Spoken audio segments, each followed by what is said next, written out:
Hi, I'm Michelle Sterling for Friends of Science Society. On January 24th, 2017, Ecojustice issued a blog post by Charles Hatt, a lawyer, entitled "President Trump Isn't the Only One Ignoring Climate Science." In it, he strongly objects to the focus on pipeline development by the President and more recent approvals by the Prime Minister of Canada, Prime Minister Trudeau.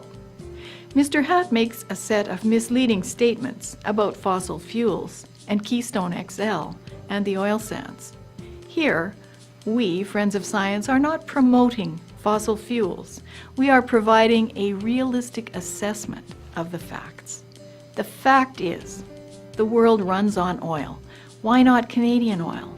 The International Energy Agency's 2016 report tells us that in 2014, the shares of primary energy supply by energy source were oil, coal, natural gas, biofuels and waste, nuclear and hydro, and the other, including all renewable energy sources, were only 1.4%.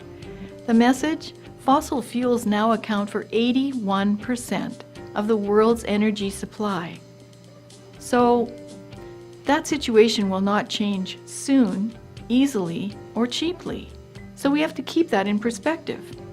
As for Mr. Hatt's claim that we will be unable to meet Paris greenhouse gas reduction targets for Canada if we build pipelines, well, energy economist Robert Lyman tells us in this report that meeting those targets would make Canada's economy equivalent to that of Chad, a developing nation. Mr. Hatt's concerns about climate change and Keystone XL ignore the fact that pipeline transport of oil is the safest, as this factual report by Robert Lyman shows, and that Keystone XL is cooler than Texas wind farms in terms of global warming. Mr. Hatt then goes on to tout the fact that Ecojustice is challenging Kinder Morgan's Trans Mountain expansion.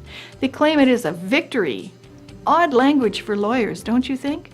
Whose actions have helped make more than 100,000 tax-paying workers jobless and desperate, killed thousands of small businesses in Alberta, dropped Alberta's annual land lease payments from billions to maybe 100 million. Hundreds of Alberta workers committed suicide in the mass layoffs due to price drop in global oil, that's true, and due to lack of access to world markets.